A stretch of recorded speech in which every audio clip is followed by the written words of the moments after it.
Welcome back, folks. It's Locked On Chiefs on the Locked On Podcast Network, and we're going to have some fun today. There's a lot of things kind of hanging out there. We're going to get with our buddy Matt Derrick from ChiefsDigest.com and go over what we need to see, what answers we have to have. Welcome to Locked On Chiefs. It's the Locked On Podcast Network, your team every day. From the land of the free and the home of the Chiefs, this is the Locked On Chiefs podcast. Welcome back, Matt Derrick from ChiefsDigest.com. How are you, Matt? I'm doing pretty well, Ryan. How about yourself? I'm gearing up. It's like, post July 4th. It's time now, right? We can see it from here, I think. It's time. What was it, a year ago that we're talking right now that Patrick Mahomes signed his record extension? So right. We are in contract extension season, if that's your thing. So okay. It is for a couple of people out there, and it is for a couple of people. Now, I purposely unplugged over the holiday weekend so that I have no news, but there's no news. No, don't worry about that. No, right. Well, we can't confirm anything. But how do you feel about like the ramp up? We have now what, 2 weeks, a little over 2 weeks before quarterbacks get in. Yeah, but that doesn't mean safeties get in, does it? No, and the things will be drawn out a little bit more this year because remember, we've got this 5-day ramp-up period and everything. So quarterbacks and rookies will start to report on July 22nd. First day we'll be hearing from anybody is going to be the 23rd. They'll have the rookie minicamp. Quarterbacks will be participating, and then 27th is when the veterans are going to start reporting. And I guess the first practice, the public will be on the 28th. So yeah, it's going to be a little bit more of a lead-in this year than you've experienced in years past when you followed training camp. Yeah, it's kind of like pick up and get going, like, but not full steam. You got that lull almost. I think question number one is, do they get this thing done with Tyrann Mathieu? There was, talking honestly before everybody left and went on their vacations and that kind of thing. The interesting thing for me, and I want your perspective on outside of Tyrann and the Chiefs, there's Jamal Adams out there. There's a number of safeties waiting to get paid, whether it's extensions or new contracts. For me, in my mindset, if I'm the Chiefs, I don't want Jamal Adams to get a contract before Tyrann does, because I feel like that's going to artificially inflate everything for what they have to do with Mathieu. So I would think there's a little immediacy on the part of the organization. Am I wrong? No, you're not wrong. I mean, when you get deals like this, and if honestly, the Tyreek Hill and Michael Thomas were the same kind of thing. If you're the team, do you want to get the deal done first and kind of set the market and be in that position, or do you want to be reacting? Because honestly, I mean, both those players. I mean, yeah, if given the situation between Tyrann and the Chiefs and the fact that I think that Tyrann will probably leave a little bit of money on the table. I mean, I don't think that he's going to be demanding to be a $20 million a year safety, maybe for a season or two. I mean, maybe look like on paper, we'll see. But, I think if I'm Jamal Adams, I frankly would probably try and get that deal done before Tyrann does, just because if Tyrann does sign below market, then that is going to be kind of reverb around the league a little bit and affect everybody else's deals. Conversely, if those deals get done before Tyrann does, then yeah, I mean, maybe he can ask for a little bit more. So yeah, I mean, I think there's a lot of impetus to get it done, frankly, from both sides to go ahead and get it done quickly. I mean, I think everybody wants it done before the beginning of training camp, certainly before the beginning of the season. Yeah. And I get no indication. I mean, once again, I get no indication from either side that, things are askew and that there's no reason that it won't get done. And it's just about coming to that happy medium, right? And like you said, this was the week that Mahomes deal got done. So I'm not putting it out of the possibility. It could definitely be before camp even, especially if they do feel like getting it out of the way helps everyone get it done and move on to preparing for the season. Do you think that we might get a surprise in the next week or two? It's certainly possible. I mean, we're at the point now where every day that it doesn't happen, I'm just a little bit more surprised that it's not done yet. This is kind of the threshold. I mean, after you get past the 4th, that's when people start to get a little bit more back to work. It's still a little bit of NFL vacation time. Mm-hmm. So, it's not like everybody's in the offices and pounding away. I mean, at this point, they're still just kind of filtering in. Because remember, I mean, yeah, Mahomes got done at this point, but we were still hadn't had Chris Jones done, didn't have Travis Kelce done. Those both got done later on. So plenty of time. To me, I would not even begin to be concerned until you get to September if Tyrann Mathieu is not done. But I think it'll be done well before then. Yeah, I agree. I hope for everyone's sake that they can just push it aside and concentrate on what they're doing. I want to talk about a couple of other questions in particular. I think we'll do that when we get back. We're going to talk about some of our friends, our sponsors today, folks. And BetOnline is the fastest and easiest way to make all your sports action bets. Baseball season through the roof, NBA, NHL, obviously football, even UFC and MMA. Before the next contest, go to BetOnline on your laptop or your mobile device and check out all the sporting news, the odds, the bonuses, everything you need to place your action. Don't sit on the sidelines anymore. It's your chance to get in the game as teams prep for their runs at playoffs or even a brand new season. Head over to the website, use your device, and check it out today. You'll receive a 50% bonus on your deposit. That's 50% on top of what you deposit at betonline.ag, your online sportsbook experts, and use the promo code LOCKEDON. Let them know that we sent you over there. So, Matt, a lot of questions. I know there's this Frank Clark thing looming out there. We've talked about that in the past. We don't think that's going to be anything that affects this season, particularly with the court dates and all that. So let's put that aside. But I've been on this kick about the defense and the way that they're building it and the way things are changing. You're starting to see some other teams. I think even Chris Sims made a comment over the weekend about how the Chiefs are moving in a slightly different direction, more towards the big, bulky front, where the four are the guys that they lean on, whether it's Frank or who's rotating in, et cetera, et cetera. With Chris Jones, and we know he's going to be out at end quite a bit, not just tackle. But how do you think that these four in particular, with Nadi and Jaron Reed being the two guys that I expect to start in the middle, how do you feel that sets them up for this season? And can they answer that question of being able to hold up with just the four of them and not having to add blitzers, et cetera, et cetera? Yeah, I mean, that is clearly their goal. I mean, they would love to be able to get pressure with four. And that's why, I mean, honestly, the Jaron Reed addition is so huge because he is an effective, rusher from the inside. I mean, that's a skill that he's got. I mean, he's not an empty threat in there. He's really a skilled rusher. And in that case, I mean, you just got one more body to account for. And you're absolutely right. I mean, and look at Tershawn Wharton, too. I mean, this is another big guy inside.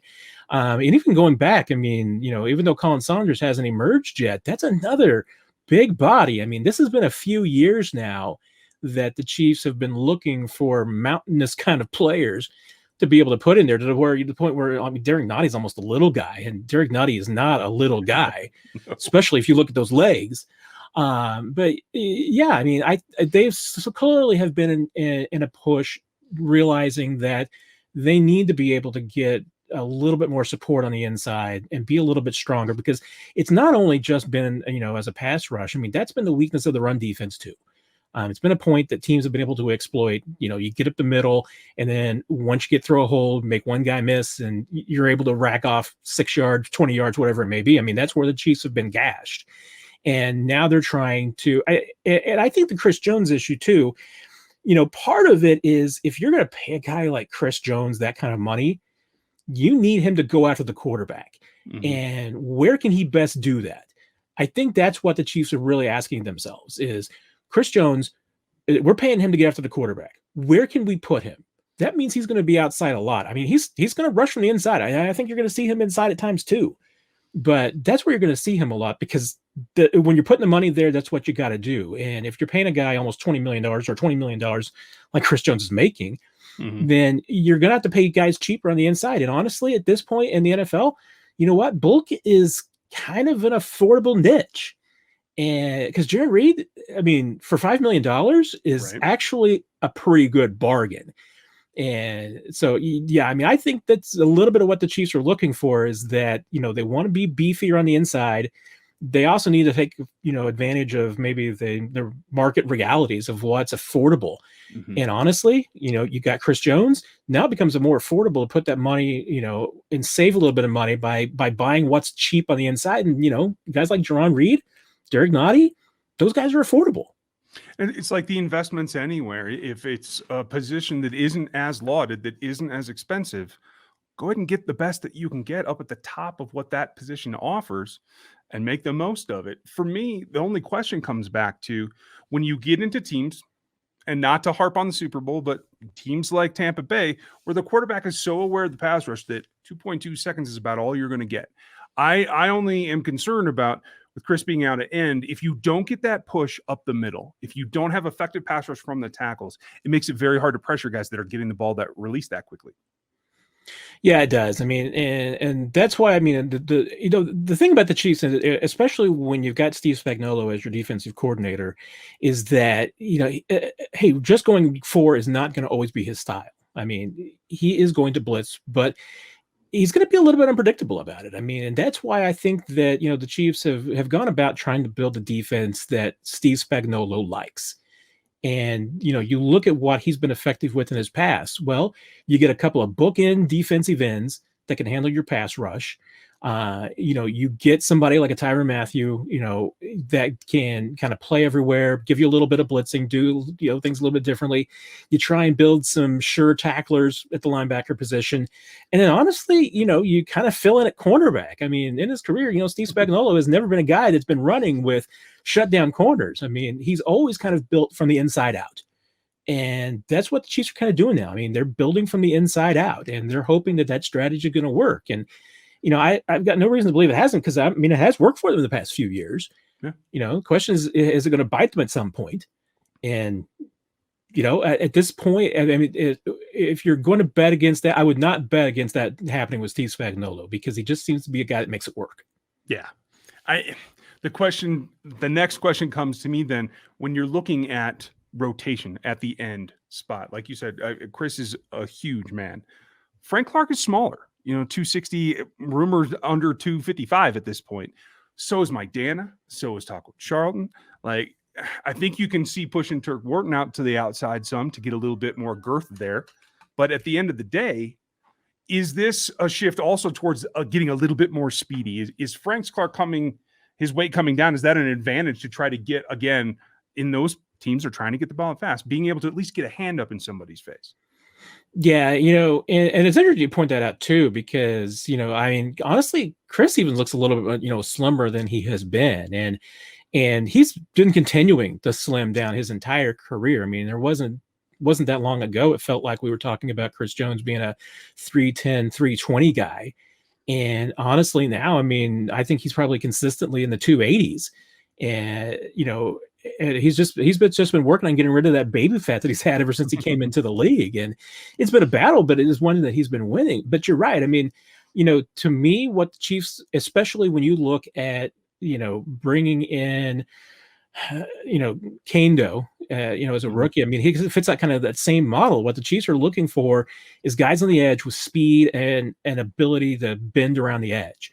They're not looking for power rushers. I mean, Jones has got a little bit of that, so maybe that's what he brings a little bit. Mm-hmm. But you're right. I mean, otherwise, what they're looking for is, I think, to bring in that bulk on the inside, try and take up tackles, try and take up blocks rather, and create those one-on-one situations on the outside where they then have got some guys who have got some bend, who've got some speed, who can win those matchups. And that's what they're trying to do. Now, we're going to see if it works. Yeah. Because, I mean, teams are going to try and counter that as much as they can and try and slow those guys down. So the Chiefs are probably going to see a lot more play action. They're probably going to see some, a lot more teams trying to establish the run, take those guys out, throw the ball at them. I mean, they're going to do some things, especially to get Chris Jones uncomfortable, trying to throw the ball in his direction to get him, covering some guys. I mean, that's what Chiefs should expect. There will be options run at Chris Jones. Just there be will prepared, everyone. Well, there are other things, and we have to get into more questions, more what ifs on the other side of the ball. We'll do that coming up next. Go there, explore their website, check it out. I think you guys will really enjoy it. And at the end of the day, it's about saving you that time and money. So rockauto.com right now, get the parts that are available for your car. Right in Locked On when they have that little "How did you hear about us?" box, and let them know that we sent you. Amazing selection, reliably low prices, and all the parts your car will ever need. RockAuto.com. We got to tell you about our pals at Built Bar, and you've heard us talk about them before, and we just can't stop because we enjoy them so much. Whether it was the special flavors like the coconut brownie chunk or the grasshopper cookie, like there are a number of things that make them very unique. That they make their bars for their customers. And at the end of the day, they're all nutritious in terms of right around 130 to 180 calories is the range, all with 17 or 18 grams of protein in one bar. and low sugar, low net carbs, like 5 grams of sugar on the average.